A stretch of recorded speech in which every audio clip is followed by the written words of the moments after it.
Everybody, আশা করি সকলে ভালো আছে বাড়িতে।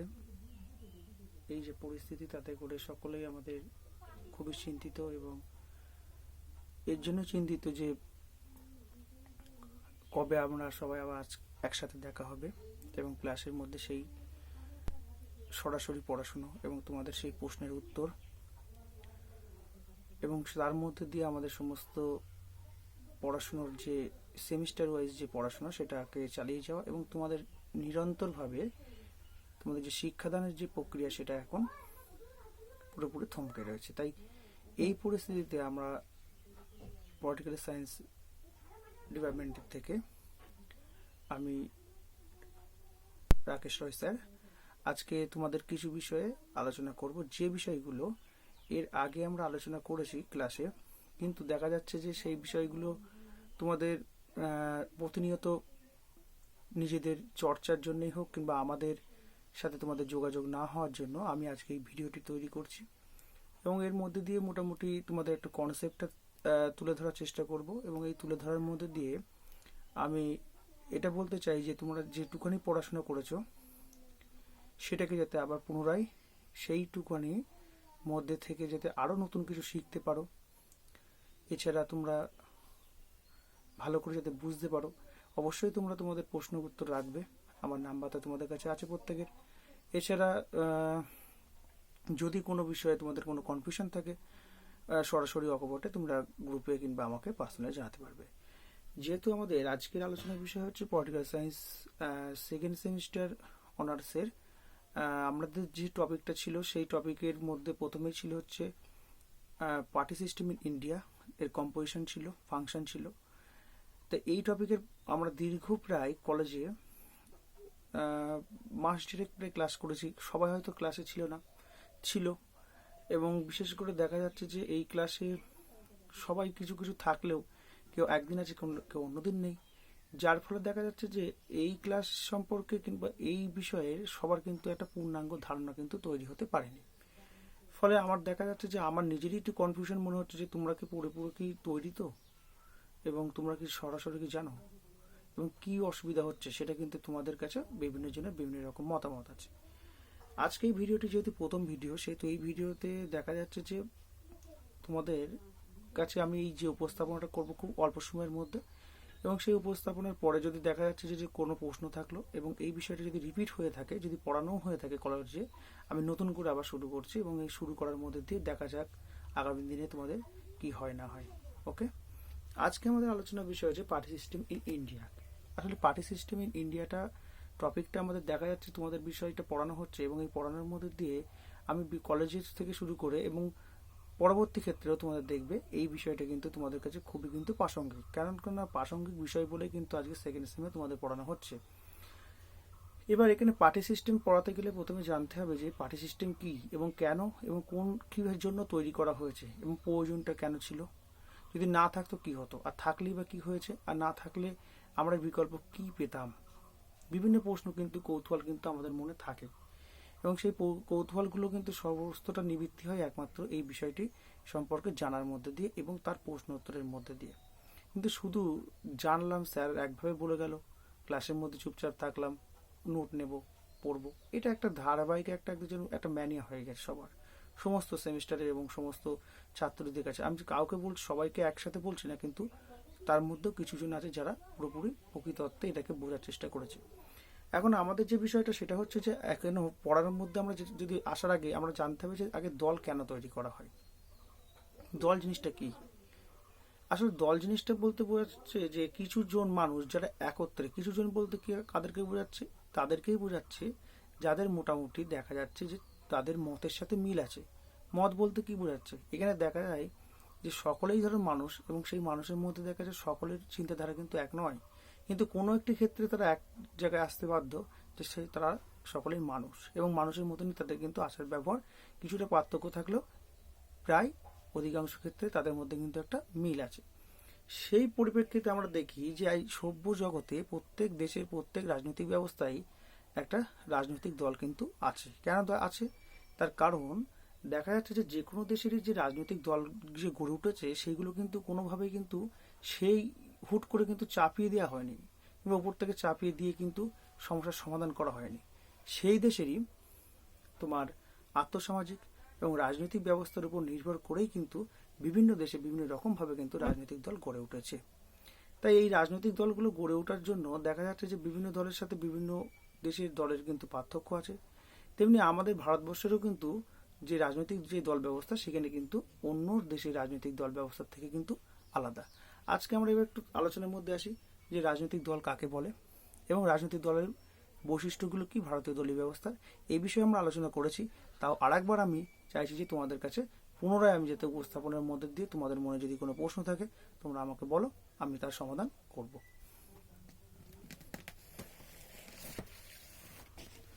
সাধারণত আমরা রাজনৈতিক দল বলতে যেটা বুঝে থাকি, সেই দল ব্যবস্থার প্রথম দিকে আমরা বলেছিলাম যে যখন কোনো নির্দিষ্ট স্বীকৃত নীতির ভিত্তিতে, যখন কোনো নির্দিষ্ট স্বীকৃত নীতি, স্বীকৃতি বলতে কি, যে নীতিটা থাকবে এবং যে নীতির মধ্যে দিয়ে কিন্তু একটা বাস্তবতা থাকবে এবং যে নীতিটা কিন্তু পাঁচজন সবাই কিন্তু মেনে চলবে, সেই নীতিটা হচ্ছে স্বীকৃত নীতি। যখন কোনো স্বীকৃত নীতির ভিত্তিতে সমমতাদর্শে বিশ্বাসী নাগরিকদের একটি সংগঠিত অংশ যৌথ প্রচেষ্টার মাধ্যমে জাতীয় স্বার্থ সংরক্ষণের জন্য একটি রাজনৈতিক সংগঠন হিসেবে সরকারকে নিয়ন্ত্রণ ও দলীয় নীতিসমূহকে বাস্তবায়নের চেষ্টা করে, তখন তাকে রাজনৈতিক দল বলা হয়। দেখো এখানে রাজনৈতিক দলের কিন্তু একটা সর্বজনগ্রাহ্য সংজ্ঞা কিন্তু দেওয়া হয়েছে। তাই বলে এই না যে দল বলতে কিন্তু তোমাদের মধ্যে একটা কিন্তু ধারণা আছে এবং সেই দলের ধারণাটা কিন্তু যখন একটা পুরোপুরি পূর্ণাঙ্গ রূপে যখন একটা গঠিত হয়ে যখন সংজ্ঞায় পরিণত করা হয়, সেই জন্য এটা সর্বজনগ্রাহ্য সংজ্ঞা। তার কারণ এর আগেও কিন্তু বহুজন কিন্তু সংজ্ঞাটা দিচ্ছে। এবার এই সংজ্ঞাটাকে ব্যাখ্যা করলে কি বোঝা যাচ্ছে?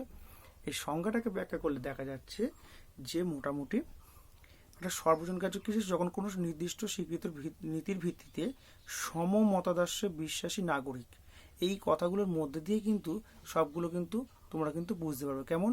যে সমমতাদর্শ বলতে সকলের জন্য মতটা যেন এক, কি যেন আজকে স্যার এই ক্লাসটা করব, মতটা আছে বলে তোমরা দেখছো এবং দেখছো বলে কিন্তু আজকে কিন্তু ক্লাসটা আমি নিতে পারছি এবং তোমরা সকলে কিন্তু সেটা দেখতে পাচ্ছ। এই বিশ্বাসটা আছে। এবং নাগরিক বলতে কাদের বোঝানো হয়? নাগরিকদের একটি সংগঠিত অংশ। নাগরিক বলতে যে রাষ্ট্রে বসবাস করে তার অধীন স্থায়ী বাসিন্দাদের বলা হয় নাগরিক। সেই বাসিন্দাদের সকলের দেখা যাচ্ছে কিছু অংশ মানুষের ধরো মতের মিল আছে এক, অন্য কিছু অংশ মানুষের মতের মিল আছে আলাদা, যার ফলে দেখা যাচ্ছে তারা এক একটা করে কিন্তু দল তৈরি করছে এবং সেই দলের ভিত্তিতে কিন্তু তারা একটা রাজনৈতিক দল গঠন করছে। কিন্তু তাদের উদ্দেশ্যটা কিন্তু একটা আছে। কি উদ্দেশ্য আছে? যে তারা সরকারকে নিয়ন্ত্রণ করবে এবং জাতীয় স্বার্থসমূহকে বাস্তবায়নের চেষ্টা করবে, এটাই তাদের কিন্তু মূল উদ্দেশ্য। তাই প্রত্যেক রাজনৈতিক দল যেগুলো আছে, রাজনীতি মানে হচ্ছে ক্ষমতা দখলের লড়াই। কি ক্ষমতা? যে ক্ষমতাটা সমস্ত মানুষ প্রজাতির এবং সেই রাষ্ট্রের অধীন সমস্ত নাগরিককে নিয়ন্ত্রণ করবে এবং সকলকে এক জায়গায় এবং একভাবে সমবেত করতে পারবে, তাদেরকেই বলা হচ্ছে তোমার নাগরিক এবং তাদেরকে যারা পরিচালিত করে তাদেরকে বলা হচ্ছে রাজনৈতিক দল এবং সরকার। এখানে দেখা যাচ্ছে যে ভারতবর্ষের ক্ষেত্রে এই রাজনৈতিক দল কিন্তু প্রথম অবস্থায় কিন্তু স্বাভাবিকভাবে কিন্তু গড়ে ওঠেনি। তার কারণ কি? ভারতবর্ষ দীর্ঘদিন ধরে দেখা যাচ্ছে যে ব্রিটিশদের অধীনে ছিল এবং ব্রিটিশদের অধীনে থাকার ফলে সেখানে তারা ব্রিটিশদের কাছ থেকে কিন্তু অনেক কিছু কিন্তু অনুকরণ এবং অনুসরণ এবং ব্রিটিশরাও কিন্তু নিজেদের প্রয়োজনে জোর করে কিন্তু চাপিয়ে দিয়েছে এই ভারতবর্ষের রাজনৈতিক ব্যবস্থায়। এবার দেখা যাচ্ছে যে এই রাজনৈতিক ব্যবস্থায় ভারতবর্ষের যে দল ব্যবস্থাটা গড়ে উঠেছে এটা মোটামুটি দেখা যাচ্ছে স্বাধীনতার অনেক আগে থেকে কিন্তু ভারতবর্ষে কিন্তু একটা সংগঠিত ক্ষেত্রে যে দলটা গড়ে উঠেছিল সেটা কিন্তু জাতীয় স্বাধীনতা সংগ্রামকে কেন্দ্র করে ভারতের স্বাধীনতার জন্য কিন্তু একটা দল গড়ে উঠেছিল, তার নাম হচ্ছে ভারতের জাতীয় কংগ্রেস, যেটা হচ্ছে 1885 সালে প্রথম তৈরি হয়েছিল এবং পরবর্তী পর্যায়ে দেখা যাচ্ছে যে সেই দল বিবর্তনের মধ্যে দিয়ে কিন্তু আজও কিন্তু ভারতবর্ষের রাজনীতিতে তার কিন্তু একটা প্রভাব এবং প্রতিপত্তি কিন্তু আছে এবং তার উপর নির্ভর করে কিন্তু পরবর্তী অনেক দলের যাদের উৎপত্তি হয়েছে এবং তার সাথে বিবর্তন হয়েছে, সেটা আমরা পরে আলোচনায় আসবো। সেক্ষেত্রে দেখা যাচ্ছে যে এই যে প্রত্যেকটা রাজনৈতিক দলেরই মতনই ভারতবর্ষের যে কংগ্রেস দলের উৎপত্তি হয়েছে সেটা কিন্তু ব্রিটিশ পিরিয়ডে এবং এই ব্রিটিশদের সময়কাল থেকে কিন্তু যখনই সময়টা চলে আসছে তার ফলে দেখা যাচ্ছে যে ভারতের তখন মূলত যে দলটা গড়ে উঠেছিল সেটা ছিল ভারতবর্ষের স্বাধীনতা এবং স্বাধীনতার সাথে সাথে দেখা যাচ্ছে সেখানকার মানুষদের সকলের সুযোগ সুবিধা এবং সমস্ত মানুষের কাছে ভারতকে পরাধীন থেকে মুক্তি দেয়া। কিন্তু যখন 1947 সালে ভারতবর্ষ স্বাধীনতা পেল, কিন্তু সেই স্বাধীনতা প্রাক্কালে ভারতবর্ষে কিন্তু জাতীয় কংগ্রেসে কিন্তু এককভাবে প্রাধান্য থাকলেও তখন কিন্তু জনগণের দ্বারা সর্বজনগ্রাহ্য কোনো নির্বাচন কিন্তু হয়নি। ফলে দেখা যাচ্ছে যে যখন 1947 সালের পরে যখন সংবিধান রচনা শুরু হলো 1946 সালের 9 ডিসেম্বর থেকে শুরু করে 1948 সালে 29 ফেব্রুয়ারি, এই যে দীর্ঘ সময় ধরে যে হলো 2 বছর 11 মাস 18 দিন, এই যে দীর্ঘ সময় ধরে সংবিধান রচনার মধ্যে দিয়ে দেখা যাচ্ছে ভারতবর্ষের দলীয় ব্যবস্থার কিন্তু এত কিছু সময় নিল, কিন্তু দলীয় ব্যবস্থার কিন্তু কোনো উল্লেখ ভারতের সংবিধানে কিন্তু ছিল না। কেন ছিল না? তার কারণ ভারতবর্ষের দল ব্যবস্থার কিন্তু উল্লেখ পরবর্তী সময়ে 1985 সালে 52তম সংবিধান সংশোধনের মাধ্যমে এই ভারতের দলীয় ব্যবস্থাটা কিন্তু আবার সংবিধানে স্বীকৃতি পেয়েছে। তার আগে কিন্তু ছিল না, এই কারণে যে ভারতবর্ষকে যেহেতু একটা সংসদীয় শাসন ব্যবস্থা প্রতিষ্ঠিত হয়েছে, তাই সংসদীয় শাসন ব্যবস্থার একটা অপরিহার্য অঙ্গ হিসেবে কিন্তু দল ব্যবস্থা থাকে, এবং সেই দল ব্যবস্থাকে কেন্দ্র করেই কিন্তু ভারতবর্ষে এই দলীয় ব্যবস্থাটা কিন্তু প্রচলিত ছিল, এবং সেটা কিন্তু যখন দলত্যাগের প্রবণতা অনেক বৃদ্ধি পেয়েছে, আজও আছে। 1985 সালে 52তম সংবিধান সংশোধনের মাধ্যমে সেই দলত্যাগের প্রবণতাটাকে রোধ করার জন্য ভারতের স্বাধীনতা, ভারতের রাজনৈতিক দলগুলিকে একটা দল ব্যবস্থাকে স্বীকৃতি দেওয়া হলো। এবার আমাদের একটু আলোচনা আসে যে 1950 সালের পরে যখন 1951 সালে যখন লোকসভা সাধারণ নির্বাচন হয়, সেই নির্বাচন থেকে কিন্তু ভারতবর্ষের দল ব্যবস্থা জনপ্রতিনিধিত্ব আইনের ভিত্তিতে ভারতবর্ষের দল ব্যবস্থা কিন্তু একটা নতুনভাবে অগ্রগতি শুরু হলো। এবার আমাদের আজকের আলোচনার বিষয় হচ্ছে ভারতের দল ব্যবস্থার বৈশিষ্ট্যটা কি, সেটা সম্পর্কে একটু আলোচনা করব। নেক্সট দিন আমরা যখন আলোচনা করব, আবার পরপর আমরা তোমাদের এরকম ক্লাসগুলো যখন চলবে তখন দেখতে পাবে যে প্রত্যেকটা টপিক ধরে ধরে কিন্তু এখানে আলোচনা হবে। কোনো এখানে তোমাদের কোনো খাত কিংবা কোনো কিছু অসুবিধা হলে সেটা তোমরা জানাবেই। এবার আজকে আমাদের আলোচনার বিষয় প্রথমে দেখছি যে ভারতের দলীয় ব্যবস্থার বৈশিষ্ট্যগুলো কি কি। সাধারণত দলীয় ব্যবস্থার বৈশিষ্ট্যগুলো এর আগে আমরা কিন্তু তোমাদের মেটেরিয়ালগুলো দিয়েছি, এবার তোমাদের ক্লাসে আলোচনাও করেছি। এটা নতুন কিছু নয়, তার কারণ হচ্ছে এই বিষয়ে আলোচনা করার পরেও আবার আজকে নতুন করে আবার আলোচনাটা করার প্রয়োজন বলে মনে হচ্ছে, এই কারণেই যে অনেক কিছু মনে হয় তোমাদের কাছে ঘাটতি আছে।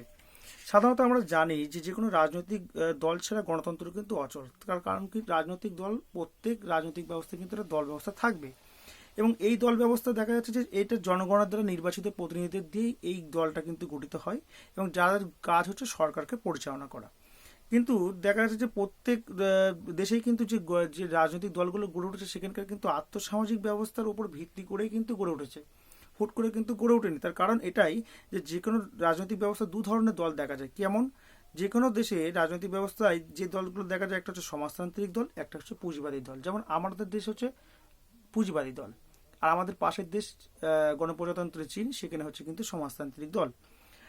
এবার আমাদের এই যে রাজনৈতিক দল ব্যবস্থা যে গড়ে উঠেছে, এই দল ব্যবস্থার চেহারা ও চরিত্র কিন্তু অন্য 5টা দেশের থেকে কিন্তু আলাদা। কেন আলাদা এবং কেন সেটা আমরা আলোচনা করলেই বুঝতে পারবো।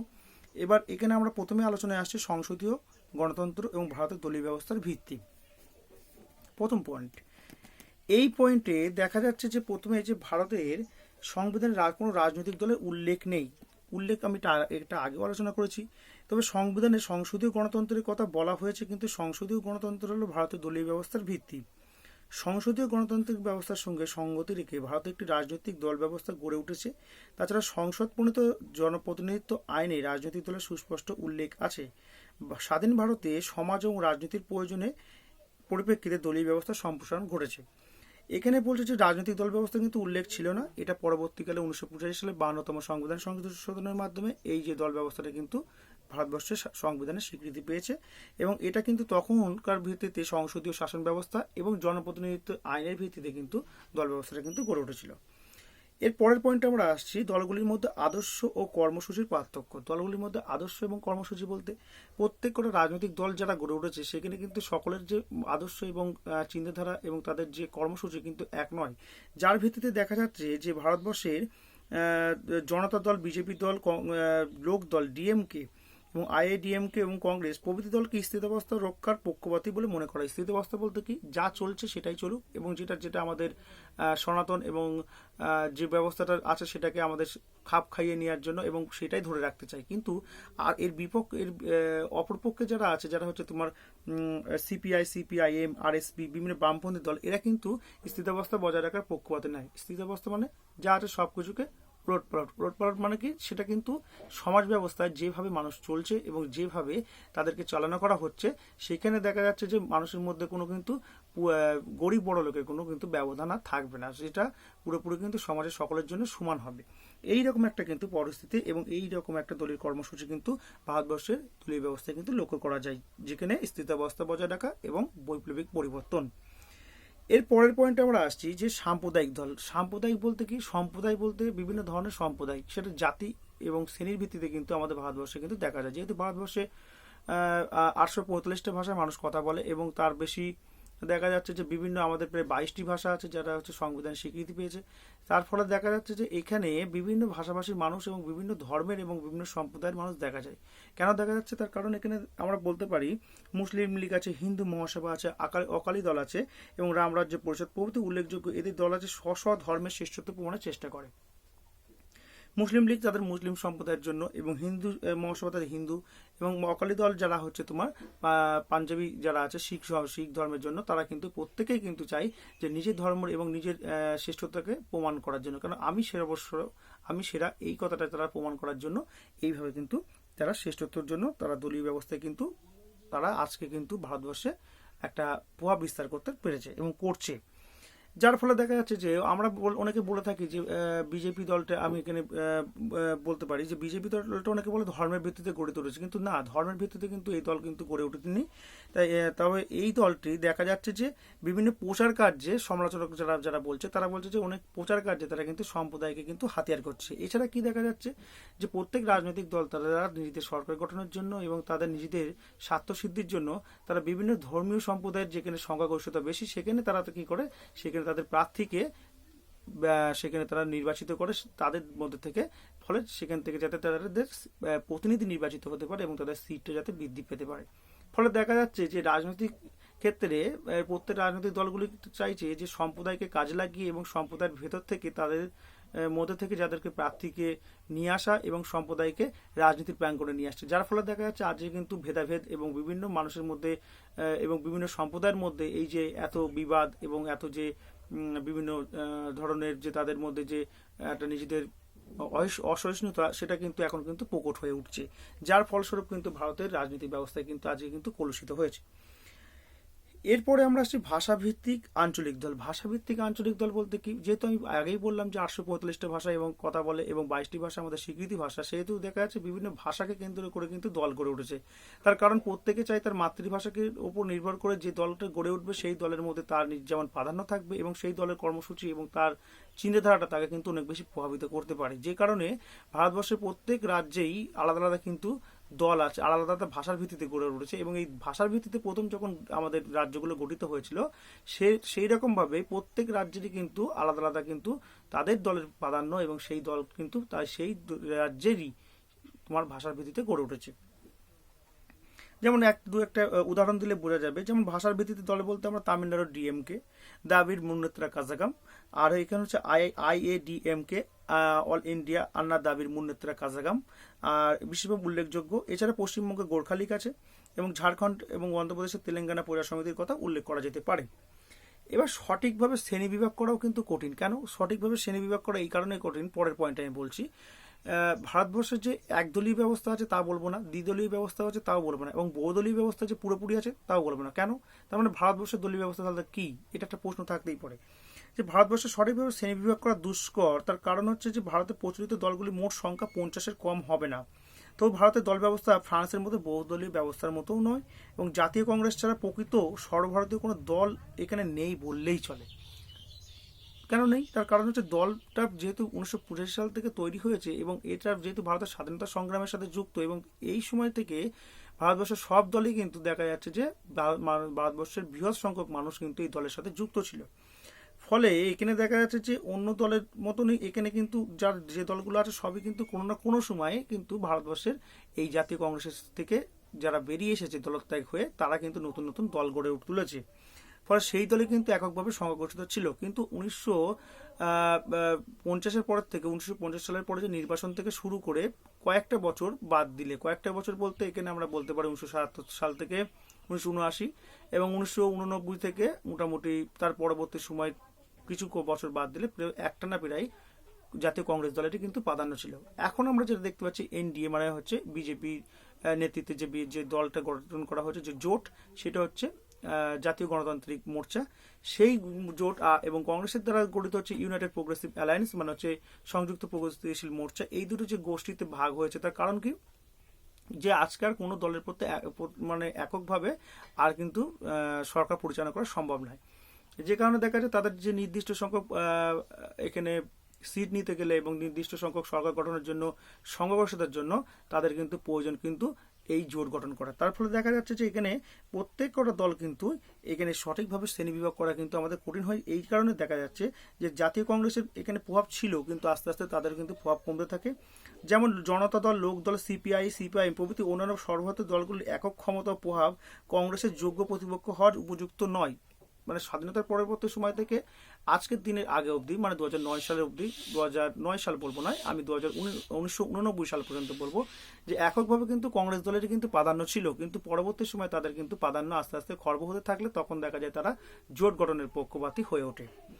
এরপরে আমরা পরের পয়েন্ট আসছি, যে এর পরের পয়েন্টেই আমাদের বলা হচ্ছে যে ভারতের দলীয় ব্যবস্থার পরের পয়েন্ট আসছে হচ্ছে কংগ্রেস থেকে অধিকাংশ দলেরই উৎপত্তি।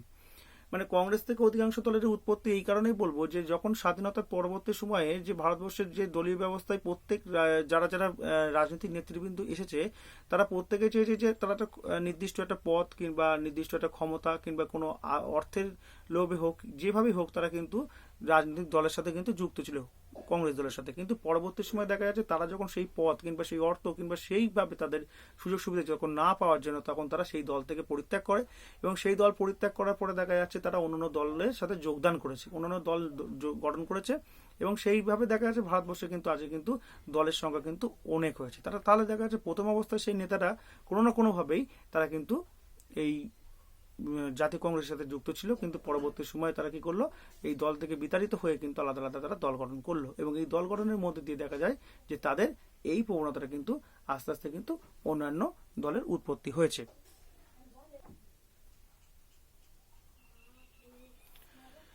এছাড়া আমরা এছাড়া দেখা যাচ্ছে যে এইসব দলগুলোর যেমন আমি কয়েকজনের নাম উল্লেখ করলে তাহলে বুঝতে পারবে তোমরা যে এখানে বলতে চাইছি, যেমন যে হিন্দু মহাসভা এবং জনতা দল এবং ভারতের জনতা দল এবং জনতা সহ প্রভৃতি দলের নেতারা স্বাধীনতার আগে ভারতের জাতীয় কংগ্রেসের সাথে কোনো না কোনো সময় কাজ করে, যেমন মোরারজি দেশাই, জগজীবন রাম, চরণ সিং, বিশ্বনাথ প্রতাপ সিং, চন্দ্রশেখর দেবীলাল প্রমুখ নেতারা একসময় কংগ্রেসের বিশিষ্ট নেতা ছিলেন, কিন্তু এরাই কংগ্রেসের থেকে বেরিয়ে এসে জনতা দল, লোক দল প্রভৃতি দল গঠন করেছে।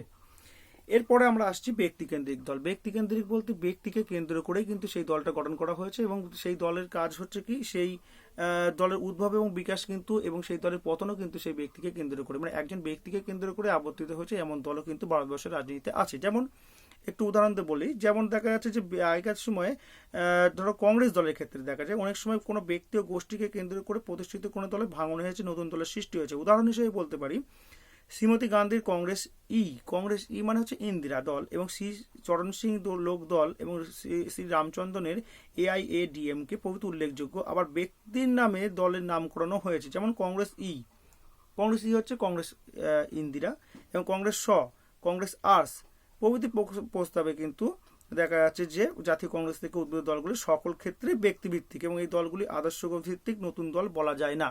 মানে এই যে দলগুলো আলাদা আলাদা যে তৈরি হয়েছে এগুলো সবাই কিন্তু ব্যক্তিভিত্তিক, দল একটাই, সেটা হচ্ছে জাতীয় কংগ্রেস, এবং সেই দল থেকে দেখা যাচ্ছে নিজেদের প্রয়োজনে এবং নিজেদের প্রাধান্যের পরিপ্রেক্ষিতে তারা একটা কিন্তু আলাদা আলাদা দল গঠন করেছে, এবং সেই দলগুলো দেখা যাচ্ছে যে তাদের সেই দলের নাম নিজেদের নামের সাথে যুক্ত করেছে, যেমন কংগ্রেস দলে কংগ্রেস কংগ্রেস এস এবং কংগ্রেস আর্টস। এবার দেখা যাচ্ছে যে এর পরের পয়েন্ট আমি আসছি, যে এখানে বলছে যে দলীয় ক্ষমতা কেন্দ্রীভূত বলতে কি বোঝাচ্ছে, যে ভারতবর্ষের স্বাধীনতা ভারতের রাজনৈতিক দলগুলির ক্ষেত্রে একটা যুক্তরাষ্ট্রীয় মানসিকতা দেখা যায় না। বড় অভাব যুক্তরাষ্ট্রীয় মানসিকতা বলতে কেন্দ্রে একটা দল থাকবে এবং সমস্ত রাজ্যে কিন্তু আলাদা আলাদা, মানে কেন্দ্র এবং রাজ্য কিন্তু পুরোপুরি, যেমন আমরা মার্কিন যুক্তরাষ্ট্রের ক্ষেত্রে দেখি যে একটা কেন্দ্রীয় সরকার আছে এবং কতগুলি অঙ্গরাজ্য সরকার আছে, কিন্তু এরকমই যদি আমরা রাজনৈতিক দলের ক্ষেত্রে দেখি যে কেন্দ্রেও যেমন একটা দল আছে, যে দল আছে কংগ্রেস দল, এবং রাজ্যেও দেখা যাচ্ছে যে কংগ্রেস দল আছে। এবং এক্ষেত্রে যে কেন্দ্রের কি চাই, যে তাদের যে চিন্তাধারা, নীতি, আদর্শগুলো এবং তাদের যে সিদ্ধান্তগুলো সেগুলো তারা রাজ্যের উপর চাপিয়ে দেয়, এবং রাজ্যগুলো কি করে, সেইগুলো তারা তখন তাদের যদি কোনো সমস্যা হয় তারা সেইগুলো তখন চিঠির মাধ্যমে কিংবা কোনোভাবে কোনো সূত্র মারফত তারা তখন কেন্দ্রের কাছে পাঠিয়ে দেয় হাইকমান্ডের কাছে। সেই হাইকমান্ডের কাছে যে যা পাঠিয়ে দিচ্ছে, তার মানে কেন্দ্রেরই প্রাধান্য থাকছে, রাজ্যগুলোর কিন্তু কোনো অস্তিত্ব থাকছে না। যেমন আমরা অনেক সময় দেখি যে কোনো মিডিয়াতে কোনো কাউকে যদি কোনো ব্যক্তিগতভাবে কোনো প্রশ্ন করা হয় যে আপনি কি বলছেন, আপনি তো এই বিভাগের কিংবা এই দপ্তরের মন্ত্রী, সে তখন বলে যে আমাদের নেত্রীর কথা কিংবা আমরা নেতার কথা কিংবা আমাদের হাইকমান্ডের কথা কাছ থেকে না পারমিশন নিয়ে আমরা বলতে পারি। তার মানে কি, তারা সবসময় কেন্দ্রীভূত, তারা ব্যক্তিগতভাবে তাদের কোনো কিন্তু দায়িত্ব কিংবা তাদের কিন্তু কোনো চিন্তাধারাই কিন্তু নেই। ফলে দেখা যাচ্ছে যে তাদের এই যে যুক্তরাষ্ট্রীয় মানসিকতার কিন্তু অভাব দেখা দিচ্ছে, এবং এই অভাবটা দেখা দেওয়ার জন্য আজও কিন্তু ভারতবর্ষে কিন্তু একটা কেন্দ্রিকতার প্রবণতাটা দেখা যাচ্ছে। এর পরের প্রশ্ন আমি বলছি, যেমন পরের পয়েন্ট, কতগুলি দলের মধ্যে মতাদর্শগত পার্থক্য কম। মানে মতাদর্শ বলতে প্রত্যেকেরই কিন্তু মতের একটা আদর্শ আছে, এবং সেই আদর্শটা কিন্তু সবার সাথে যে বিভেদ আছে কিংবা আলাদা আছে তা নয়। অনেকের সাথে কি আছে যে মোটামুটি একে কিছুটা হয়তো আলাদা থাকতে পারে। যেমন আমি একটু উল্লেখ করতে পারি, ভারতে কতগুলি রাজনৈতিক দলের মধ্যে মতবাদ এবং আদর্শগত পার্থক্য অত্যন্ত কম। দুটি কমিউনিস্ট দলের কথা বাদ দিলে, দুটি কমিউনিস্ট দল বলতে সিপিআই এবং সিপিআইএম, এই যে সর্বভারতীয় দলের সুস্পষ্ট কোনো রাজনৈতিক ও অর্থনৈতিক মতাদর্শ নেই। কংগ্রেস, জনতা, লোকদল প্রভৃতি দলগুলি মতাদর্শগত বিচারে নিরপেক্ষ বলা যেতে পারে। তার ফলে অনেক সময় এই সমস্ত দলগুলির মধ্যেও তাদের কয়েকটি সমন্বয়ে একটি দল গঠিত হওয়ার সম্ভাবনা থাকে।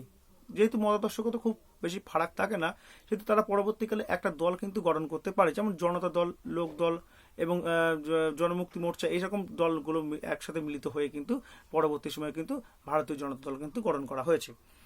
এইভাবে আমরা বলতে পারি যে এই যে ভারতের দলীয় ব্যবস্থা কিন্তু একটা 1977 সালের পর থেকে যে 5টি দলের গঠনে, মানে 5টি দলের সমন্বয়ে কিন্তু গঠিত হয়েছিল কিন্তু জনতা দল। এরকম একটা কিন্তু প্রবণতা কিন্তু ভারতের দলগুলির মধ্যে কিন্তু রয়েছে। এর পরের পয়েন্ট বলতে পারছি যে শক্তিশালী বিরোধী দলের অভাব। শক্তিশালী বিরোধী দল বলতে কি, আমরা জানি যে ব্রিটেনে কিন্তু একটা শ্যাডো মানে বিকল্প একটা ক্যাবিনেট থাকে। ক্যাবিনেট বলতে কি, যে কয়েকজন অনুগত মন্ত্রীদের নিয়েই কিন্তু একটা ক্যাবিনেট গঠন করা হয়। ব্রিটেনের ক্ষেত্রে দেখা যাচ্ছে যে সেখানে যে দল সরকার গঠন করে এবং সেই দল সরকার গঠন করার বিপক্ষে যারা সরকার গঠন করতে পারে না, তারা হচ্ছে বিরোধী দল। এই বিরোধী দলের ভূমিকাটা কিন্তু সরকারে যেমন ক্যাবিনেট থাকবে, মন্ত্রিসভা থাকবে, যেমন তাদের যে সচিবালয় থাকবে যেমন থাকবে, তেমনি বিরোধী দলেরও কিন্তু এরকম একটা বিকল্প কিন্তু ক্যাবিনেট, সচিবালয় এবং কিন্তু তাদের মধ্যেই কিন্তু একজন কিন্তু বিকল্প একটা সরকারের মতন তাদের থাকে। কেন থাকে?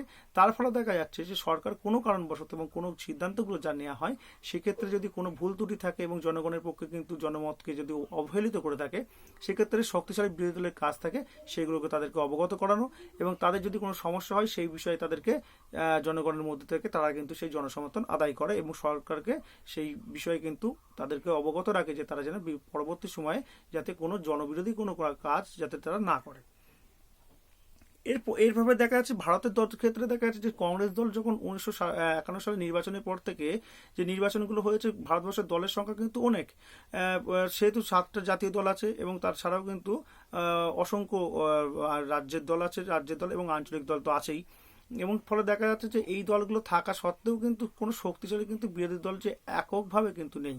তার ফলে দেখা যাচ্ছে যে দল কেন্দ্রের ক্ষমতায় আছে সেই দলের প্রতিপক্ষ না থাকার জন্য সেই দল যে সিদ্ধান্তগুলো নিচ্ছে এবং সেই সিদ্ধান্তগুলোর কোনো কিন্তু বিপক্ষে কিংবা সে তার বিরোধিতা করার জন্য কোনো বিরোধী দলগুলো কিন্তু এককভাবে কিন্তু জোটবদ্ধ হয়ে তার কিন্তু বিরোধিতা করছে না। ফলে দেখা যাচ্ছে যে ভারতের দলের সংখ্যা অনেক থাকলেও কিন্তু বিরোধিতা করার জন্য কোনো শক্তিশালী বিরোধী দল নেই। যেটা ব্রিটেনে দেখা যায় যে সেখানে কিন্তু বিরোধী দল আছে এবং তারা সেই শক্তির ভিত্তিতে কিন্তু তারা কিন্তু জনগণকে একত্রিত করে এবং সরকারকে সেই নীতি থেকে যদি কোনো ভুল ত্রুটি হয় সেটা থেকে তাদেরকে অবগত করিয়ে সেখান থেকে তাদেরকে আবার নতুন করে তাদের সিদ্ধান্ত নিতে কিন্তু বাধ্য করতে পারে। কিন্তু ভারতের ক্ষেত্রে কিন্তু সেটা দেখা যায় না। তার কারণ এখানে দেখা যাচ্ছে, একটা উদাহরণ দিলে বুঝতে পারবে যে এখানে যেমন বলছে যে আজ পর্যন্ত 7 থেকে 8 বছর কংগ্রেস বিধিসম্মত বিরোধী দলের মর্যাদা লাভ করেছে। কংগ্রেস মানে হচ্ছে কংগ্রেস ইন্দিরা।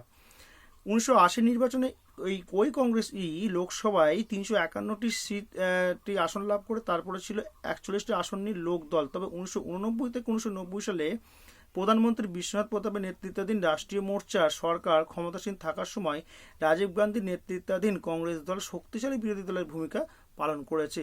মানে কয়েকটা ক্ষেত্রে কিন্তু এখানে কিন্তু শক্তিশালী বিরোধী দল ছিল। যখন দেখা যাচ্ছে যে কংগ্রেস দলের মধ্যে থেকে যখন 1989 সালে বিশ্বনাথ প্রতাপ সিং তিনি যখন একটা সংযুক্ত যখন জোট সরকার গঠন করে, তখন কংগ্রেস দল তখন ক্ষমতাচ্যুত হলে তারা তখন কি করলো, একটা শক্তিশালী বিরোধী দলের কিন্তু তোমার ভূমিকা কিন্তু পালন করেছিল। যেমন আজকে আমরা যখন দেখতে পাচ্ছি এনডিএ সরকার, ন্যাশনাল ডেমোক্রেটিক অ্যালায়েন্সের যে রাষ্ট্রীয় গণতান্ত্রিক ন্যাশনাল ডেমোক্রেটিক মানে রাষ্ট্রীয় গণতান্ত্রিক মোর্চা, সেখানে দেখা যাচ্ছে যে এনডিএ সরকারের বিপক্ষে কিন্তু বিরোধী দলের সংখ্যাটা কিন্তু সিটের সংখ্যাটা কিন্তু খুব কম। যে 2019 সালে যে নির্বাচনটা হলো, সেই নির্বাচনের পরে দেখা যাচ্ছে যে কংগ্রেস দলের মানে বিজেপি সরকারের সেখানে কিন্তু তাদের যে বিপক্ষে যে বিরোধী দল সেটা কিন্তু সংখ্যাটা খুব নগণ্য থাকার জন্য সেই দলের পক্ষে কিন্তু এখনকার সময়ে যে শক্তিশালী সরকার থেকে যে সিদ্ধান্ত নেয় তার জন্য বিরোধিতা করার দলগুলো আছে তারা এককভাবে যে জোটবদ্ধ হয়ে কিন্তু তার পক্ষে কিন্তু সমকক্ষ কিন্তু নয়। কেউ ওয়াকআউট করছে, কেউ দল থেকে কেউ দেখা যাচ্ছে সমকক্ষ থেকে বেরিয়ে আসছে, কেউ ধরো দেখা যাচ্ছে কোনো না কোনোভাবে তার সাথে আতাত করে রেখে দিয়েছে। তারপরে দেখা যাচ্ছে যে শক্তিশালী বিরোধী দল কিন্তু আগাগোড়াই কিন্তু ভারতবর্ষের রাজনীতিতে নেই, কয়েকটা ক্ষেত্রে ছাড়া। এরপরে দেখা যাচ্ছে নীতি ও আদর্শগত মৌলিক পার্থক্য। ভারতের রাজনৈতিক দলগুলির মধ্যে মূল নীতি ও আদর্শগত বিচারে ব্যাপক পার্থক্য বর্তমান। গান্ধীবাদী ব্যক্তি স্বাতন্ত্র্যবাদ, সাম্যবাদ, গণতান্ত্রিক সমাজবাদ প্রভৃতি রাজনৈতিক আদর্শ বিভিন্ন দলের মতাদর্শগত ভিত্তি হিসেবে কাজ করে। কোন দল বেশি রকম জাতীয়তাবাদী, আবার কোন দল সর্বহারা আন্তর্জাতিকতাবাদে বিশ্বাসী। কোন দলের আন্তর্জাতিক রাজনৈতিক ক্রিয়া প্রতিক্রিয়ার পরিপ্রেক্ষিতে নিজেদের দলীয় কর্মসূচি ও বক্তব্য স্থির করে। এই দলগুলি নিজেদের কর্মসূচি ওই মত আন্তর্জাতিক রাজনীতির পরিপ্রেক্ষিতে নির্ধারণ ও নিয়ন্ত্রণ করে। বস্তুত বামপন্থী দলগুলি জাতীয় ও আন্তর্জাতিক রাজনীতির গতি প্রকৃতির ক্ষেত্রের সঙ্গে সামঞ্জস্য বজায় রেখে নিজেদের কাজকর্ম নিয়ন্ত্রণ করে। কমিউনিস্ট দল ও অন্যান্য মার্ক্সবাদী দলগুলি এই পথে চলে। অপরদিকে কংগ্রেস, জনতা বিরোধী দল এবং বিজেপি দলগুলি মূলত আভ্যন্তরীণ সমস্যা এবং রাজনৈতিক সঙ্গে সঙ্গতি রেখেই কিন্তু দলীয় কর্মসূচি নীতি নির্ধারণ করে। মানে যে এখানে বামপন্থী দলগুলো কি চাই, যে তারা কিন্তু সব ক্ষেত্রে কিন্তু আন্তর্জাতিক ক্ষেত্রে কিন্তু তাদের গতি প্রকৃতির সঙ্গে সামঞ্জস্য রেখে কিন্তু তাদের দেশের যে রাজনৈতিক ব্যবস্থা সেটাকে কিন্তু তারা পরিচালিত করতে চায়। কিন্তু সেক্ষেত্রে বিজেপি কিংবা কংগ্রেস দলগুলো তারা চায় যে আভ্যন্তরীণ যে সমস্যাগুলো আছে সেই সমস্যাগুলোকে তারা সামনে রেখেই তারা কিন্তু নীতি নেয় এবং সেগুলো কিন্তু তাদের ভোটের সময় কিন্তু ইস্যু হিসেবে কিন্তু সামনে তুলে ধরতে চায়।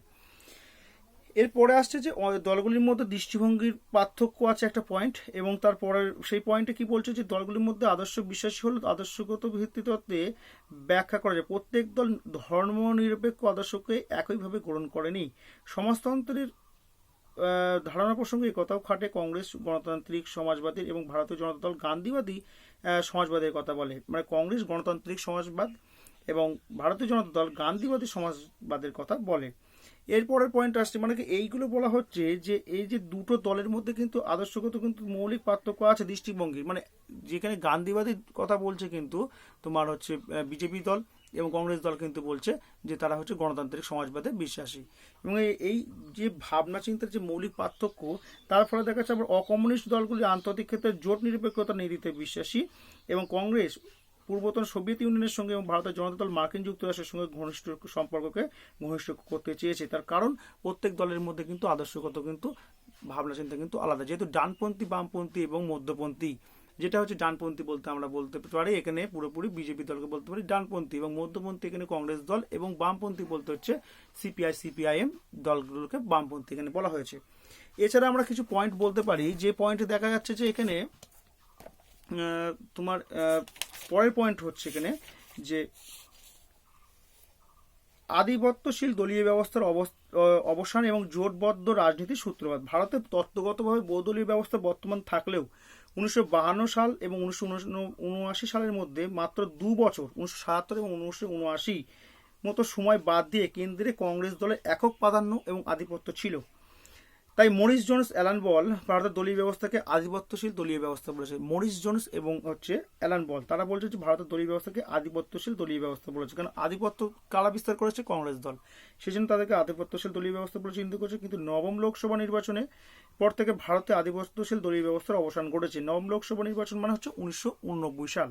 তার কারণ সেই সময় কিন্তু কংগ্রেস দলের রাজীব গান্ধী সরকারের মানে সরকারটা যখন টার্ম শেষ হয়ে গেল, তারপরে কিন্তু তিনি আর পুনরায় কিন্তু নির্বাচনে দাঁড়ালেও কিন্তু তিনি আর জয়লাভ করতে পারলেন না। এবার দেখা যাচ্ছে এইভাবে পরবর্তী সময় দেখা যাচ্ছে বিশ্বনাথ প্রতাপ সিংহের নেতৃত্বে রাষ্ট্রীয় মোর্চা সরকার গঠিত হয়। ওই সময় থেকে দেখা যায় জোটবদ্ধ রাজনীতি সূত্রপাত ঘটে।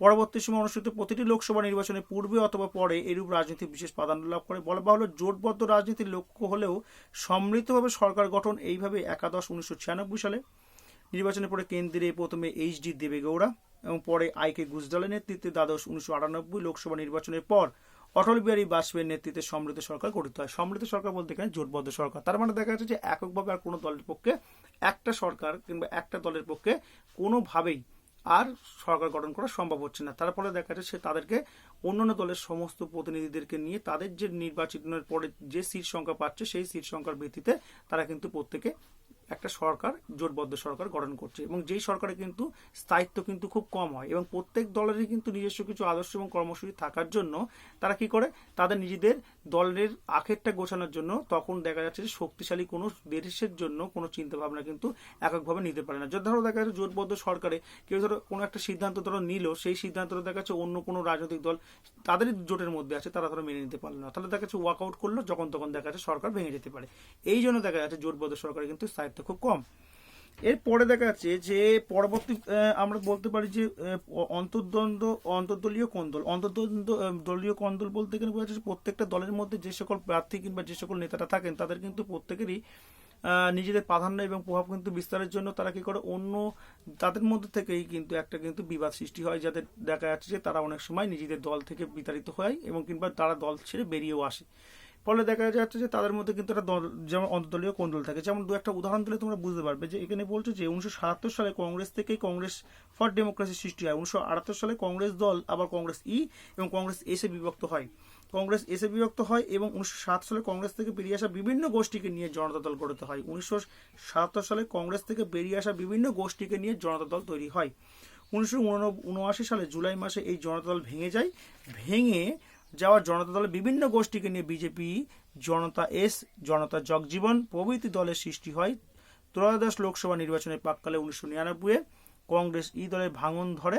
প্রধানমন্ত্রী পদের জন্য কংগ্রেস দলের সম্ভাব্য প্রার্থী হিসেবে শ্রীমতী সোনিয়া গান্ধীর নাম কিন্তু এখানে নাম মেনে নিতে শরদ পাওয়ারের, তারিক আনোয়ার, পি.এ. সাংমাক তারা কিন্তু অস্বীকার করে। কারণ কি? তার কারণ জন্মসূত্রে যে কোনো ব্যক্তিকে ভারতবর্ষের প্রধানমন্ত্রী হতে গেলে তাকে ভারতীয় নাগরিক হতে হয়, কিন্তু সোনিয়া গান্ধী তিনি কিন্তু ভারতীয় নাগরিক ছিলেন না, তিনি কিন্তু তার বাড়ি ছিল ইটালিতে।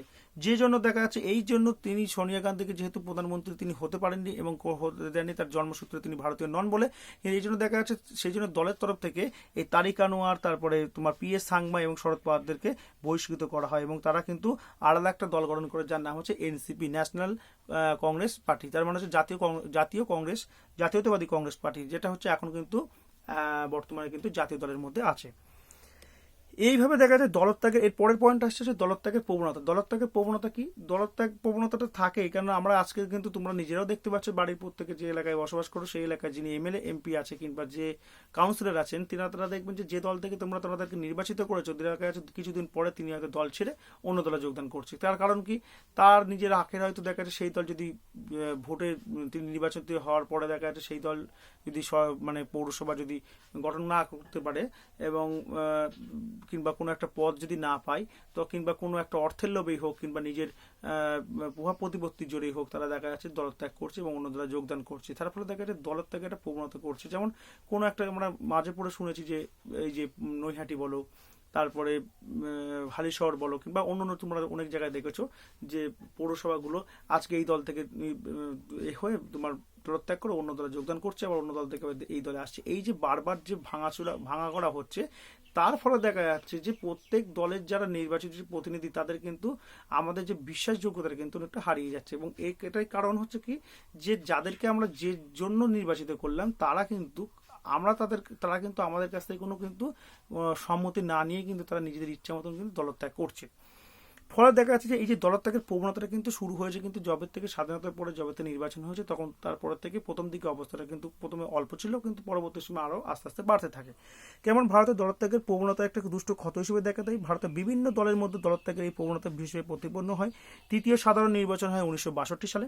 সেই নির্বাচনে এবং বিশেষভাবে চতুর্থ সাধারণ নির্বাচন 1967 সালের পর থেকে ব্যক্তিগত এবং গোষ্ঠী স্বার্থে দলীয় সদস্যগণ বিশেষভাবে প্রকট হয়ে ওঠে এবং অকমিউনিস্ট দলের মধ্যে সংবিধানের 52তম সংবিধান সংশোধন 1985 সালে এবং দেখা যাচ্ছে দলত্যাগের বিরোধী সাংবিধানিক ব্যবস্থা গ্রহণ করা হয়, কিন্তু 1967 সালের পর থেকে 1985 সালের মধ্যে দলত্যাগের বিরোধী আইন প্রণীত না হওয়া অবধি দলত্যাগের ঘটনা আকছার ঘটেছে, মানে আকছার মানে মাঝে সাঝে ঘটেছে, এবং তার ফলে ভারতের রাজনীতি এক অস্থিরতা সৃষ্টি হয়েছে। দীর্ঘ প্রায় 200 দশকের সাংবিধানিক ইতিহাসে বিভিন্ন অঙ্গরাজ্যের শাসনতান্ত্রিক অচলাবস্থার সৃষ্টি হয় এবং রাষ্ট্রপতি শাসন জারিত হয় এই জন্যই। ফলে এই যে একটা দলত্যাগের যে ভাবনা চিন্তা, সেটা কিন্তু আমাদের রাজ্যের ক্ষেত্রেও দেখা যাচ্ছে, শুধু আমাদের রাজ্যে নয়, ভারতবর্ষের যে কোনো অঙ্গরাজ্য যতগুলো আছে সব রাজ্যেই কিন্তু দেখা যাচ্ছে তারা কিন্তু দলত্যাগ করছে। এবং এই দলত্যাগের এই প্রবণতাটা কিন্তু যতই আমাদের সাংবিধানিকভাবে স্বীকৃতি পেলেও কিন্তু আগামী দিনেও কিন্তু এই দলত্যাগের প্রবণতাটা কমবে না। এটা তার কারণ কি, মানুষের মধ্যে এই যে ভাবনা চিন্তা, ভারতের দলীয় ব্যবস্থা কিন্তু এইভাবেই কিন্তু তৈরি। তার কারণ দীর্ঘদিন ধরে দেখা যাচ্ছে যে এই দলীয় ব্যবস্থা বিভিন্ন ঘাত প্রতিঘাত এবং বিবর্তনের মধ্যে দিয়ে কিন্তু এই যে মানুষের এই চাওয়া পাওয়া এবং চাহিদা, তাদেরকে দেখা যাচ্ছে যে আজকে একটা ব্যবস্থা থেকে অন্য ব্যবস্থায় নিয়ে যেতে বাধ্য করছে।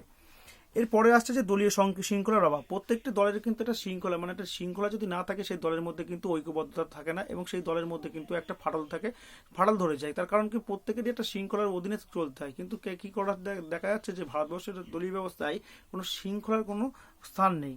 তার কারণ কি, যে প্রত্যেকটা দলীয় শৃঙ্খলা এবং নিয়মানুবর্তিতার উপর যে একটা রাজনৈতিক দলের সাংগঠনিক শক্তি বহুল অংশ নির্ভরশীল, তো উদারনৈতিক গণতান্ত্রিক ব্যবস্থার রাজনৈতিক দলগুলির সাংগঠনিক ব্যবস্থা সাধারণত অসংহত ও ঢিলেঢালা হতে দেখা যায়। এই কারণে উদারনৈতিক রাজনৈতিক ব্যবস্থায় সুসংহত সুশৃঙ্খল দল দেখা যায় না। ভারতের রাজনৈতিক ব্যবস্থা উদারনৈতিক গণতান্ত্রিক, তাই এই কথা ভারতের ক্ষেত্রে প্রযোজ্য। ভারতের বামপন্থী দলগুলির কথা বাদ দিলে অবামপন্থী দলগুলির সাংগঠনিক ব্যবস্থা মোটামুটি সুসংগঠিত ও সুসংহত নয়। যেমন একটা উদাহরণ দিলেই বুঝতে পারবে, এই কথাগুলো বলার থেকে একটা উদাহরণ দিলেই বুঝতে পারবে যে ভারতবর্ষের যে সকল পুঁজিবাদী দেশগুলো আছে, সেই দেশগুলোর যে দলীয় ব্যবস্থা আছে সেগুলো কোনো সুশৃঙ্খলা। দলীয় ব্যবস্থা বলতে এখানে পুঁজিবাদী দেশ বলতে ভারত আছে, আমেরিকা আছে, এই যে ইউরোপ আছে, ইউরোপের বিভিন্ন কান্ট্রিগুলো আছে, বেশিরভাগই দেখা যাচ্ছে যে তাদের কিন্তু পুঁজিবাদী, যেখানে দেখা যাচ্ছে গণতান্ত্রিক ব্যবস্থা প্রচলিত, সেই গণতান্ত্রিক ব্যবস্থা থাকার জন্য দেখা যাচ্ছে যে সেখানে দল ব্যবস্থা আজকে পছন্দ হলে তুমি দল করো, কালকে না হলে তুমি ছেড়ে দিয়ে অন্য দলে যাচ্ছ, তোমার স্বাধীনতা কিন্তু অনেক অবাধ। কিন্তু সমাজতান্ত্রিক ব্যবস্থায় কিন্তু দল ব্যবস্থাগুলো কিন্তু একটা শৃঙ্খলা আছে। কেন শৃঙ্খলা আছে? তার কারণ হচ্ছে সেখানে কিন্তু তুমি তোমার ইচ্ছার অধীন নয়, তোমাকে যা বলা হবে এবং তুমি কিন্তু সেই দলের, সেখানকার যে রাষ্ট্রীয় দল, সেই দলে একটাই দলের অধীন তোমাকে থাকতে হবে, সেটা সমাজতান্ত্রিক দল। যেমন আমাদের পাশের প্রতিবেশী রাষ্ট্র যেমন হচ্ছে চীন, যেমন সোভিয়েত ইউনিয়ন, ভিয়েতনাম আমরা যে বলতে পারি, তারপরে হচ্ছে উত্তর কোরিয়ার কথা আমরা বলতে পারি। তার কারণ হচ্ছে এই দেশগুলো, এই রাষ্ট্রগুলোতে কিন্তু কোনো না কোনোভাবেই তারা কিন্তু এইভাবে সমাজতান্ত্রিক দল আছে বলেই কিন্তু এদের মধ্যে কিন্তু শৃঙ্খলাটা আছে, মানে সেখানে কিন্তু দলীয় শৃঙ্খলার মধ্যেই থেকে কিন্তু প্রত্যেককে চলতে হবে। এছাড়া পরে আমরা দেখতে পাচ্ছি যে জোট মহাজোট বলতে এখানে বোঝাতে চাইছে, আগে আলোচনা করেছি আমরা, জোট প্রত্যেকের আমরা চাই জোট কখন গঠন করা হয়, যখন দেখা যাচ্ছে কোনো একটি দল নির্বাচনে অংশগ্রহণ করার পরে সেদিন যদি পর্যাপ্ত পরিমাণ যদি সিট কিংবা নির্বাচিত প্রতিনিধি যদি সংখ্যা যদি কম থাকে, তখন দেখা যাচ্ছে তারা কি করে, যে একটা সরকার গঠনের জন্য একটা সমবেত হয়। তখন যে সকল দলগুলি অল্প অল্প সংখ্যক সিট পেয়েছে তাদের সকলকে মিলিয়ে সরকার গঠনের জন্য যে পর্যাপ্ত যে সিট সংখ্যার দরকার, ধরো একটা উদাহরণ দিয়ে বলছি, ভারতবর্ষের মোট নির্বাচিত প্রতিনিধি মানে লোকসভায় হচ্ছে 552 জন টোটাল হচ্ছে সংখ্যা, তার মধ্যে 2 জন রাষ্ট্রপতি দ্বারা মনোনীত হন। কিন্তু বর্তমানে আমাদের ভারতবর্ষে লোকসভায় হচ্ছে সিট সংখ্যা হচ্ছে 543, এবং এই 543-এর সিট সংখ্যার জন্য দেখা যাচ্ছে তার ডিভাইডেড হাফ যদি আমি করি, সেই ডিভাইডেড হাফ বলতে এখানে বোঝাতে চাইছি আমি যে 272টা সিট যে পাবে সেই কিন্তু এখানে সরকার গঠন করতে পারবে। তাহলে দেখা যাচ্ছে যে কটা ভারতবর্ষের রাজনৈতিক দল আছে সেইগুলো সকলে যদি এই 272 কোনো একটা রাজনৈতিক দলের পক্ষে কিন্তু 272টা সিট কিন্তু পাওয়া সম্ভব নয়। যদি পেয়ে থাকে তাহলে সে এককভাবে সরকার গঠন করলো, যদি না থাকে তখন কি করা হয়, এই 272টা সিট যে করার জন্য অনেকগুলো রাজনৈতিক দলগুলো একত্রে মিলিত হয়ে তারা একটা সরকার গঠন করলো, যাকে বলা হয় মিলেঝুলে সরকার। এই মিলেঝুলে সরকার দেখা যাচ্ছে যে প্রত্যেক দলের কিন্তু অনেকগুলো দল থেকে আসার জন্য তাদের কিন্তু চিন্তাধারা এবং আদর্শ কিন্তু সবারই কিন্তু ভিন্ন ভিন্ন, কিন্তু একটাই তাদের উদ্দেশ্য কি, সরকারকে পরিচালনা করা এবং সরকারকে নিয়ন্ত্রণ করা। এর ফলে দেখা যাচ্ছে যে এই সরকার কিন্তু দীর্ঘদিন কিন্তু স্থায়ী হয় না। তার কারণ কি, এই যে সরকারে যারা আসে তারা কিন্তু প্রত্যেকে কিন্তু একটা পদের অংশীদারিত্ব দাবি করে এবং তাদের কিন্তু চিন্তাধারা এবং তাদের যে সকলে কিন্তু একটার জায়গায় কিন্তু সিদ্ধান্তে মতামত কিন্তু ঐক্যবদ্ধ হয় না। তার ফলে দেখা যাচ্ছে তারা অনেক সময় ওয়াকআউট করছে, তারা অনেক সময় দেখা যাচ্ছে সেই জোট থেকে বেরিয়ে আসছে, ফলে আবার সরকার পতন হচ্ছে, আবার নতুন করে নির্বাচন হচ্ছে, যেটা একটা অস্থিরতা তৈরি করে এবং যে কোনো রাষ্ট্রের পক্ষে কিন্তু সেটা কিন্তু খুবই ক্ষতিকর, যেটা ভারতবর্ষের ক্ষেত্রেও কিন্তু ক্ষতিকর। তার কারণ স্থায়িত্ব সরকার না হলে সেই দেশে ব্যবসা বাণিজ্য থেকে শুরু করে এবং সেই দেশের নাগরিকদের মধ্যে কিন্তু একটা অসন্তোষ এবং সবসময় কিন্তু একটা নিরাপত্তাহীনতা কিন্তু ভুগতে থাকে, কারণ কখন না বিদেশিরা আক্রমণ করে। এই যে ভাবনা চিন্তা, এটা কিন্তু জোট মহাজোট কিন্তু গড়ে উঠেছিল এবং এই জোট মহাজোটের জন্য দেখা যাচ্ছে যে 1999 সালে যখন লোকসভা নির্বাচন হয় অটল বিহারীর নেতৃত্বে, অটল বিহারী যখন তিনি একটা জোট গঠন করলেন হচ্ছেন এনডিএ, ন্যাশনাল ডেমোক্রেটিক অ্যালায়েন্স, এবং দেখা যাচ্ছে যে তারপরে গঠন করা হলো তোমার ইউপিএ, ইউনাইটেড প্রোগ্রেসিভ অ্যালায়েন্স, যেটা 2004 সালে অটল বিহারী তোমার ডক্টর মনমোহন সিং, তিনি প্রাক্তন প্রধানমন্ত্রী, তিনিও কিন্তু এটা তৈরি করেছেন। এবং এই যে দেখা যাচ্ছে যে এই যে জোট কিন্তু গঠন কিন্তু ভারতের রাজনীতিতে কিন্তু দেখা যাচ্ছে। তাছাড়া কিন্তু পশ্চিমবঙ্গের ক্ষেত্রে যদি আমরা আলোচনা করি, দেখি যে পশ্চিমবঙ্গের প্রথম অবস্থায় যে 1947 থেকে 1947 সালের পর থেকে 1962 সাল পর্যন্ত বিধানচন্দ্র রায়, তিনি ছিলেন হচ্ছিলেন পশ্চিমবঙ্গের কংগ্রেস দলের হয়ে তিনি কিন্তু নির্বাচিত ছিলেন। কিন্তু পরবর্তী সময়ে দেখা যাচ্ছে যে অজয় মুখার্জির নেতৃত্বে সেখানে কিন্তু জোট সরকার গঠন করা হয়েছে এবং যুক্ত ফ্রন্ট গঠন করা হয়েছে এবং এইভাবে দেখা যাচ্ছে পশ্চিমবঙ্গেও কিন্তু অনেকবার কিন্তু জোট গঠন কিন্তু হয়েছে। এবার এখানে দেখা যাচ্ছে যে পরের পয়েন্ট আমি যদি আসি, বিভিন্ন আঞ্চলিক দলের অস্তিত্ব। বিভিন্ন আঞ্চলিক দল বলতে এখানে কি বোঝাচ্ছে, বিভিন্ন অঞ্চলে আমরা যেমন ভাগ করে আছি, যেমন আমাদের অনেকে জানি যে যখন ব্রিটিশ পিরিয়ডে আমাদের এই ভারতবর্ষ কিন্তু অনেকগুলো প্রদেশে ভাগ করা ছিল এবং প্রত্যেক প্রদেশে কিন্তু একটা কিন্তু অঞ্চলকে কেন্দ্র করে কিন্তু এই প্রদেশগুলো কিন্তু তৈরি করা হয়েছিল এবং এর ফলে দেখা যাচ্ছে যে সেই সকল অঞ্চলের মানুষের ভাষা, ধর্ম, সাহিত্য, রীতিনীতি, আচার ব্যবহার কিন্তু সকল অন্য রাজ্যের থেকে কিন্তু আলাদা থাকে, যে কারণে দেখা যাচ্ছে তাদের এই যে ভাষা, ধর্ম, আচার, রীতিনীতির জন্য তারা দেখা যাচ্ছে তারা সেই অঞ্চলে, যে অঞ্চলে বসবাস করে, সেই অঞ্চলে যে রাজনৈতিক দল গঠন করে সেই দলের প্রতি কিন্তু তাদের যে ভাবনা চিন্তা তার সাথে কিন্তু অন্য রাজ্যের কিংবা কেন্দ্রীয় সরকারের সাথে কিন্তু মিল থাকে না। ফলে দেখা যাচ্ছে তাদের মধ্যে একটা আঞ্চলিকভাবে কিন্তু আলাদা কিন্তু দলের প্রবণতা। একটা উদাহরণ দিয়ে বললে বোঝা যাবে, যেমন কেন্দ্রের থেকে যদি কোনো একটা নির্দেশ, তোরা দেখা যাচ্ছে যে দিল্লির থেকে যদি কোনো একটা নির্দেশ যদি আমাদের পশ্চিমবঙ্গ আসে, যদি একটু উদাহরণ দিয়ে বোঝা যায় যে দিল্লি কিন্তু কি দেখা যায়, দিল্লি হচ্ছে হিন্দি ভাষাভাষী মানুষের সংখ্যাটাই বেশি এবং অন্যান্য ভাষাভাষী মানুষের সংখ্যা আছে এবং সেখানকার আচার ব্যবহার, রীতিনীতি যা আছে তার সাথে দেখা যাচ্ছে আমাদের পশ্চিমবঙ্গে আচার ব্যবহার, রীতিনীতি কিন্তু খুব কম এবং দেখা যাচ্ছে কিছুটা, সবটা মিল না থাকলেও কিছুটা পার্থক্য কিন্তু আছেই এবং এই পার্থক্যটা থাকলে দেখা যাচ্ছে যে পশ্চিমবঙ্গে কিন্তু সর্বক্ষেত্রেই সেইগুলো কিন্তু একদম কিন্তু মেনে নেওয়া কিন্তু সম্ভাবনা, তার কারণ তাহলে আমাদের আচার ব্যবহার এবং রীতিনীতি এবং কৃষ্টি কালচারে কিন্তু অনেক বেশি কিন্তু আঘাত হানে এবং যে কোনো দেখা যাচ্ছে আমাদের অঞ্চলে এই যে পশ্চিমবঙ্গের জন্য আলাদাভাবে যে দলটা হয়, ধরো কংগ্রেস দল যদি কেন্দ্রেও থাকে, রাজ্যেও থাকে, তাহলে এই কংগ্রেস দলের কেন্দ্রের দলের সাথে কিন্তু রাজ্যের দলেরও কিন্তু কিছু কিছু ক্ষেত্রে কিন্তু ফারাক দেখা যাবে। একই দলে হতে পারে কিন্তু তাদের ফারাক দেখা যাবে, তার কারণ এই অঞ্চলকে কেন্দ্র করে। ফলে দেখা যাচ্ছে যে বিভিন্ন আঞ্চলিক দল হিসেবে কিন্তু 1952 সালের নির্বাচনের পর থেকে শুরু করে আজ পর্যন্ত কিন্তু বিভিন্ন ধরনের আঞ্চলিক দল কিন্তু ভারতবর্ষের রাজনীতিতে দেখা গেছে এবং আছে এবং পরবর্তী সময় দেখা যাচ্ছে এই আঞ্চলিক দলগুলো, যেমন দু একটা নাম বললে বুঝতে পারবে, যেমন হচ্ছে বর্তমানে কিন্তু আঞ্চলিক দলের সংখ্যা হচ্ছে 40টারও বেশি এবং এর যেমন দু একটা নাম হচ্ছে ভারতের কমিউনিস্ট, যেমন হচ্ছে তেলেগু দেশম, এআইডিএমকে, ডিএমকে, অকালি দল, হরিয়ানা লোক দল, অসম গণ পরিষদ, মুসলিম লীগ, শিবসেনা, বিজু জনতা দল, Rashtriya Janata Dal, Himachal Vikas Congress, Mizo National Front, RS প্রভৃতি হচ্ছে কিন্তু এটা হচ্ছে আঞ্চলিক দল। প্রত্যেক কটা কিন্তু দেখো, প্রত্যেক কটা রাজ্যে কিন্তু এইগুলো কিন্তু দলগুলো গড়ে তুলেছে এবং এইগুলো কিন্তু অঞ্চলকে কেন্দ্র করে। মোটামুটি এই হচ্ছে ভারতবর্ষের তোমার দলীয় ব্যবস্থার বৈশিষ্ট্য। এছাড়া অনেকগুলো কিন্তু বর্তমান সময়ে এই যে এর মধ্যে থেকেই কিন্তু তোমাকে মোটামুটি আমাদের ভারতবর্ষের দলীয় ব্যবস্থাটা কিন্তু হয়েছে। এছাড়া আরও কিছু পয়েন্ট আছে, যেমন দু একটা নাম আমি উল্লেখ করতে পারি, যেমন পারিবারিক এবং গোষ্ঠীগত শাসন। পারিবারিক বলতে দেখা যাচ্ছে কংগ্রেস দলের মধ্যে একটা পারিবারিক প্রবণতা, দেখো তাদের বাড়ির লোকজনদের মধ্যে থেকেই কিন্তু তারাই কিন্তু এককভাবে কংগ্রেস দলে প্রাধান্যটা রেখেছে, যেমন সোনিয়া গান্ধী, রাহুল গান্ধী, প্রিয়াঙ্কা গান্ধী, তারা কিন্তু এই যে গান্ধীবাদী ভাবনা, এবং দেখবে যে তাদের এই পরিবারকে কেন্দ্র করে থাকার জন্য অনেকে এটা যেমন জুয়া হাসান একটা মন্তব্য তিনি করেছেন যে কংগ্রেস ভারতীয় রাজনীতি আজও একটি পারিবারিক বিষয় হয়ে রূপান্তরিত হয়েছে। জুয়া হাসান মন্তব্য করেন, কারণ হিসেবে উদাহরণ হিসেবে তিনি বলেছেন কংগ্রেসের উপর নেহেরু পরিবারের চূড়ান্ত নিয়ন্ত্রণের কথা তিনি উল্লেখ করা যেতে পারে।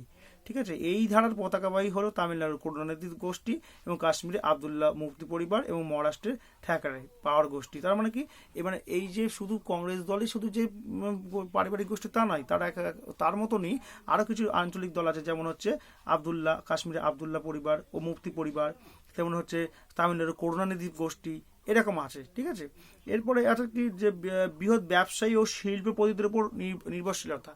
আরও একটা পয়েন্ট আমি বলি, যে পয়েন্টটা হয়তো তোমাদের আলোচনা হয়নি, বৃহৎ ব্যবসায়ী ও শিল্পপতিদের উপর নির্ভরশীলতা। মানে কি, যে ভারতবর্ষে যে নির্বাচনটা হয় প্রত্যেকটা রাজনৈতিক দলেরই কিন্তু তাদের পার্টি ফান্ডে যে টাকাটা আসে যে নির্বাচনের জন্য, এবং তাদের যে প্রত্যেকেই কিন্তু কোনো না কোনো ব্যবসায়ী এবং শিল্পপতিদের কিন্তু উপর নির্ভরশীল, এবং তাদের কিন্তু তাদের ফেভারে কিন্তু সবসময় থাকে। যেমন একটু উদাহরণ দিয়ে বলি, যেমন ই শ্রীধরন একজন রাষ্ট্রবিজ্ঞানী, তিনি একজন বলছেন যে যে মন্তব্য করেছেন যে ব্যাপক প্রচারের জন্য যে বিপুল পরিমাণ অর্থ ব্যয় হয়, সেই ব্যয় নির্বাহের জন্য দলগুলি বিশেষত দক্ষিণপন্থী এবং বামপন্থী দলগুলিকে বৃহৎ ব্যবসায়ী ও সম্পদশালী ব্যক্তিদের উপর নির্ভরশীল থাকতে হয়। তার কারণ পার্টি ফান্ডে অত টাকা থাকে না। এই টাকাগুলো দেখা যাচ্ছে বিভিন্ন ব্যবসায়ীদের কাছ থেকে তারা কি করে, সেইগুলো তাদের ধার হিসেবে নেয়। এবার পার্টিগুলো তো কেন দেয়, দলগুলো কেন দেয়, মানে ব্যবসায়ী গোষ্ঠীগুলো কেন দেয়, তাদের একটা ইন্টারেস্ট থাকে যে আমি যদি পরবর্তী সময় সেই দলটা যদি নির্বাচনে জয়লাভ করে, তাহলে তাদের একচেটিয়া ব্যবসার ক্ষেত্রে তাহলে আর কোনো অসুবিধা হবে না। সেই কারণে দেখা যায় প্রচুর পরিমাণে টাকা কিন্তু এই ব্যবসায়ী এবং পুঁজিপতি দলগুলি গোষ্ঠীগুলি তারা কিন্তু দান করে পার্টি ফান্ডে। তার ফলে দেখা যাচ্ছে যে তিনি বলছেন যে বিশেষত দক্ষিণপন্থী এবং বামপন্থী দলগুলি বৃহৎ ব্যবসায়ী এবং সম্পদশালী ব্যক্তিদের উপর নির্ভরশীল থাকতে হয়। স্বাভাবিকভাবে ক্ষমতাসীন দল ও মোর্চার নীতি নির্ধারণ প্রক্রিয়ার উপর অর্থ প্রদান করে সংগঠিত শিল্পপতি গোষ্ঠী ও ব্যবসায়ী পরিবারগুলির নিয়ন্ত্রণ হিসেবে প্রতিষ্ঠিত হয়েছে। ফলে জনস্বার্থের পরিবর্তে পুঁজিপতিদের স্বার্থ রক্ষার সরকারগুলি আত্মনিয়ন্ত্রণ করে। ধরো যার কাছ থেকে টাকা খেয়ে রেখেছে, ধরো যে ব্যবসায়ী কিংবা যে পুঁজিপতির কাছ থেকে, সে যদি সেই দল যদি সরকার গঠন করতে পারে, তাহলে দেখা যাচ্ছে যে যে ব্যবসায়ীর কাছ থেকে টাকা নিয়েছে, দেখা যাচ্ছে তাদেরকে তারা যে তাদের স্বার্থ রক্ষার জন্য রাজনৈতিক দলগুলোকে অনেক কিছু কিন্তু কম্প্রোমাইজ করতে হচ্ছে, এবং দেখা যাচ্ছে তার ফলে জনগণের কিন্তু অনেক ক্ষতি হয়। তাহলে এই জন্য তিনি বলছেন শ্রীধরন যে একটা কিন্তু বিপুল সংখ্যক টাকা কিন্তু এই ব্যবসায়ীদের কাছ থেকে আসে। এছাড়া কি আছে, এছাড়া আর একটা পয়েন্ট বলতে পারি আমরা, যেমন জাতপাত ভিত্তিক রাজনৈতিক দলের অবস্থা। ভারতের দলীয় ব্যবস্থা অন্যতম গুরুত্বপূর্ণ বৈশিষ্ট্য হল জাতপাত ভিত্তিক রাজনৈতিক দলসমূহের অবস্থিতি। বহুজন সমাজবাদী পার্টি আছে, তেলেগু দেশম আছে, ডিএমকে আছে, এআইডিএমকে, জাস্টিস পার্টি প্রভৃতি দলগুলির প্রকৃষ্ট উদাহরণ। কারণ হচ্ছে এই দলগুলো প্রত্যেকে কিন্তু জাত এবং জাতপাতকে কেন্দ্র করে কিন্তু গড়ে উঠেছে, এবং এই ফলে দেখা যাচ্ছে যে বিভিন্ন জাতিগত কিন্তু বিভিন্নতা এবং সম্প্রদায়গত যে বিভিন্নতা, সেটা কিন্তু ভারতবর্ষের রাজনীতিতে কিন্তু দেখা যাচ্ছে। আর তেমন মোটামুটি এই হচ্ছে আমাদের ভারতবর্ষের দলীয় ব্যবস্থার বৈশিষ্ট্য, এবং এইটার মধ্যে মোটামুটি আলোচনা করলাম। ক্লাসেও এর আগে আলোচনা হয়েছিল, এখন আলোচনা করলাম। এবং এর মধ্যে থেকে তোমাদের যদি কারোর কোনো কনফিউশন থাকে, এরপরে তোমরা আমাকে কোশ্চেন করতে পারো, আমার ফোন নাম্বার দেওয়া আছে, হোয়াটসঅ্যাপ করতে পারো। তাহলে আমি বুঝতে পারবো যে আমার পড়ানোটা তোমাদের কেমন হয়েছে না হয়েছে, এবং পরবর্তী সময় আরও বেটারভাবে তোমাদেরকে যদি কিছু দিতে হয়, আমি তার জন্য তৈরি আছি।